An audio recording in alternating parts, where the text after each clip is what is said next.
Marami siguro sa inyo nakapansin na ang ingay ni Infinix Note 7 nung kanyang debut.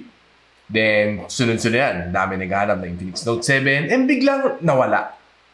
And hindi natin alam, nowhere to be found or out of stock.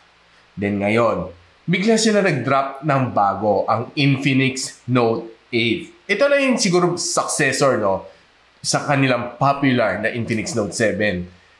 Din up to last year, no, around roughly mga October or November. Then, itong 2021 lang na January, bago nag-landing dito sa atin. And ang debut date niya is sa 18 ng January 2021. Tara, unbox natin. Tingnan natin kung ito nga ba talaga ang successor ni Infinix Note 7 o hindi. Let's go!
So hi guys, ako nga pala si Richmond and welcome back to my channel.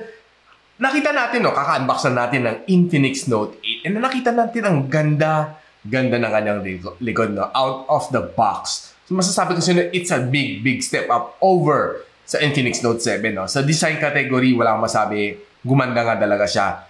Very impressed ako sa kanyang likod. Very shiny back and may kanyang two-tone pa. No? Meron parang divider pa siya dito sa kanyang gitna.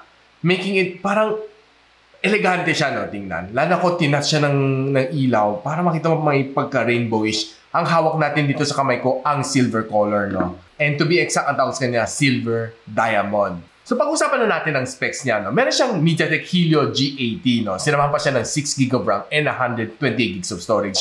Yun ang only variant na, no, for this series, no. Then meron siyang tatlong kulay, no. Meron siyang blue, may green, at may silver diamond. So, masasabi ko sa inyo, ito na pinik ko definitely kasi ito na pinaka-neutral na color na makita ko, no, sa kanyang tatlo. And definitely, pinaka-na-attracted ako sa color niya, no, kaya siguro ito pinili ko. And of course, syempre, di natin makalimutan yung kanyang Antutu score, no. And sinabi natin meron siyang processor na MediaTek Helio G80 which is a mid-range gaming processor. Binigyan siya ng 185,000 points, no? Which is for me, well, parang medyo bitin ako, no? Could have been 200. Pero definitely, masasabi ko sa inyo, benchmark lang naman yan. Tingnan natin inside ng phone, no? Kung gaano kaganda nga ng performance pagdating sa gaming. Then, sinilip din natin ang kanyang ibang benchmark, no? Tinignan natin ang i22 benchmark. Binigyan siya ng 26,000 points. Then, sa Slingshot Extreme, binigyan siya ng 1,354 points. Then, sa Geekbench, 371 ang kanyang single core. Then, ang multi-core, 1,361 naman ang kanyang multi-core score. So much about benchmarking, no? Nakita naman natin, no? Halos sa mid-ranger ang kanyang status, no? Sa mga benchmark na nakita natin. Then, tingnan natin ang kanyang screen. Dito ako nabilib, no? 6.95. Take note. Kulang-kulang 7-incher na siya. And it's almost a phablet size na ang kanyang phone. Pero, hindi ko masasabi na... Kasi laki ng phablet, no?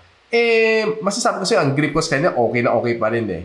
6.95, take note. It's an IPS LCD 720p. And take note, it has a Corning Gorilla Glass protection. Hindi ko nga lang alam kung anong klaseng Corning Gorilla Glass, no? Then, meron siyang dual Infinix O display. Make it very, very nice, no? Pagdating sa panonood ng mga movies and mga pag-gaming. Very, very generous ang kanyang screen. Ang laki, eh. Then, of course, gusto natin tingnan ang kanyang refresh rate, no? Tinignan natin dito sa refresh rate checker, which is probably one of the most legit way to check yung refresh rate ng isang phone, no? Binigyan siya ng 60 Hz, no? And there's no other way naman paano tingnan ng refresh rate, no? And definitely, hindi yan makikita ng mata. Na masasabi mo, parang 50 Hz lang to, Hindi nga. Ang galing naman ng mata mo kung kaya mo tingnan tong refresh rate out of your eyes. Then, tinry ko manood ng video dito sa YouTube, no? Sinet natin sa 720. And masasabi ko sa inyo, okay, very nice ang display. Very, very wide ang kanyang angle. Definitely, it's good. Magandang kanyang viewing angle, no? Though, hindi ko lang talaga trip ang dual punch hole. Pero, buong-buo ang screen, no? Very, very nice on indoors itong screen niya, no? Lalo kung nanonood ka ng mga Netflix, nanonood ka ng mga movies dito sa iyong phone. Then, sinamahan pa siya ng dual speaker, no? With DTS audio processing. Pag sinabi mo DTS, no? Nandun ka sa level na medyo magandang mga sounds niya, So, tinry din natin mag-play ng ilang mga audio dito, no? Then, masasabi ko sa inyo, no? Yung sound tripping dito sa phone na ito on a loudspeaker. Okay naman siya, no? Pag sinagad ko siya, hindi siya yung basag at tunog lata, no? Masasabi ko sa inyo, kahit sagad na siya, okay na okay pa rin. Very, very rich ang kanyang sound, no? Hindi siya yung muddy, hindi rin siya yung parang medyo tunog lata. Okay siya. Crisp and clear pa rin siya kahit naka-maximum out of yung loudspeaker, no? Then, tinry muna natin mag-gaming dito, no? So, makita natin dito sa Call of Duty, no? So, yung settings, kaya na mag-set up to high. And masasabi sa inyo yung gameplay, well, okay naman, no? What I really like about yung sa gameplay ko dito sa Call of Duty is yung kanyang display. Very, very big, very, very large ang kanyang screen. Very, very immersive ang experience ko dito sa game na to, no? And nag-enjoy nga talaga ako, no? Though, masasabi ko sa inyo, medyo pag tumagal ako sa gaming dito, medyo umiinit nga ang kanyang likod, no? Hindi naman siya yung init na nakakapasok, pero medyo mararamdaman mo nga konti. So, best is bumili ng cooler para sa phone na ito. Then, tinry din natin mag-quick game dito sa Mobile Legends, no? Sabi sa inyo, well, it's really a breeze maglaro ng Mobile Legends dito, no? Kaya natin mag-set sa high settings din. Though, hindi ko siya makita yung frame rates niya. Hindi ko ma-set sa HFR. Pero sa graphics, kaya natin mag-set sa high. So, sa gameplay, smooth naman siya, no? Though may occasional frame drops, di ko na masasabing wala. Time to time, merong kahit pa paano may isa-dalawang frame drops, no? So, pero overall naman ang kanyang gameplay, okay naman siya. Nag-enjoy din naman ako sa game na ito. Then, pag-usapan na natin kanyang camera. Meron siyang quad camera na setup, no? And starting off with the 64MP na main camera. Then, meron sa 2MP na macro lens, 2MP na depth sensor, then yung kanyang pang-apat, no? 2MP din na probably QHD sensor. And guess what? Meron siyang quad LED flash. Ganon katindi ang kanyang flash, apat. Then, sinamampas kanya, no? Sa harap, meron siyang 16MP na front shooter. as well as 2MP na depth sensor.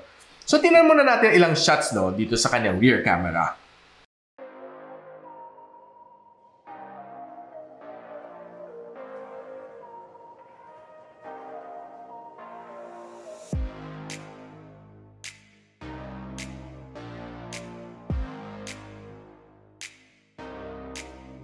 So nakita natin no ang mga shots no from outdoors, okay, malinaw, maganda, and very crisp no, yung mga details niya talaga.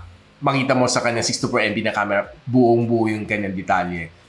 Pero naman pagdating naman sa indoors, may makita medyo nagiging grainy na siya. So medyo kung humihina ng ilaw mo, medyo nagiging grainy na, which is very typical naman sa mga mid-range or lower mid-range sa ganitong phone no.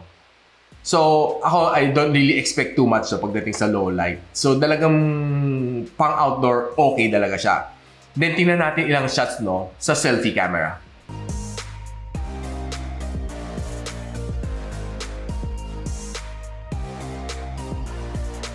Same din masasabi ko, no? Very nice pagdating sa outdoors. Then, pagdating sa indoors, medyo talagang may kakulangan. Then, tingnan muna natin ang kanyang mga videos.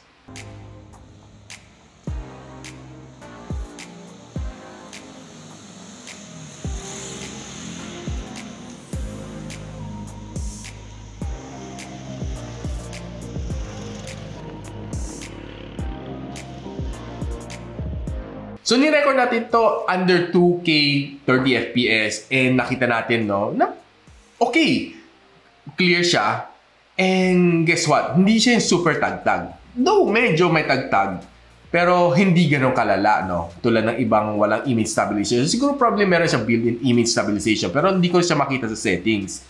Then, tinan natin ang kanyang front camera for video. Guys, right now, we're recording using the Infinix Note 8 at 2K, take note, 2K video here outdoors, and it's a bit cloudy right now, so yeah, seems to look good on what I'm seeing.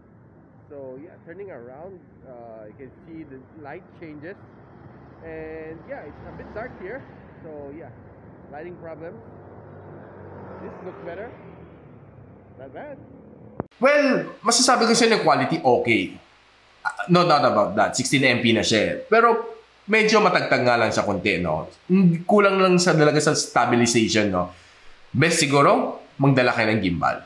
Then itong phone na ito, meron siya 5,200 mAh na battery supporting up to 18 watts na fast charge.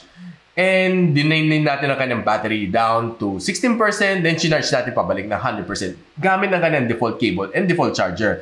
True enough, umabot siya ng 18.5 watts as promised naman no, ni Infinix. Umabot tayo ng roughly 1 hour and 47 minutes, which is not bad. And tinignan natin sa kanyang PCMark battery stress test. No? So sinet natin sa 50% ang kanyang brightness.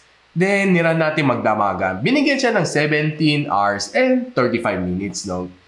For me, okay. Malaki na yung screen mo, malaki na yung battery mo, and pang matagalan nga talaga siya, no? So, tinry din natin kanyang side fingerprint scanner, no? Which is very responsive, no? Tingnan nyo. Diba? Very responsive. Very surprising for a phone at this price point, no? Na ganito mag-perform ng kanyang side fingerprint scanner. Then, guys, ito siguro isa sa mga pinaka-favorite question nyo, no?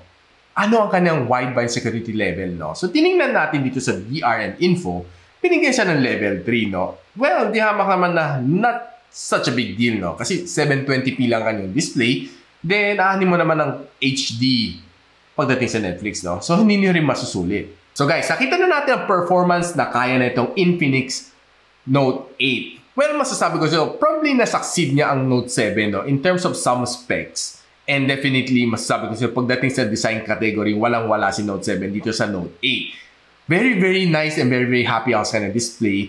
And definitely, yung screen size niya is a little bit bigger than that of the Note 7. So guys, anong tingin niyo dito sa phone na ito, ang Infinix Note 8? Meron siyang presyo 8,490 para sa kanyang 6GB of RAM, 128GB of storage, which is for me, napatingin ako, mura.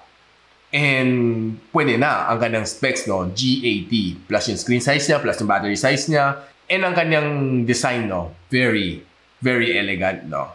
So guys, gusto ko rin kayo pakinggan, no, kung anong comment niyo dito sa phone na ito. Drop your comments below and magkaroon tayo ng munting discussion, no? Kung ano nga ba lang gustuhan niya dito sa Infinix Note 8 and probably kung ano ang hindi niyo nagustuhan over dito sa phone na ito.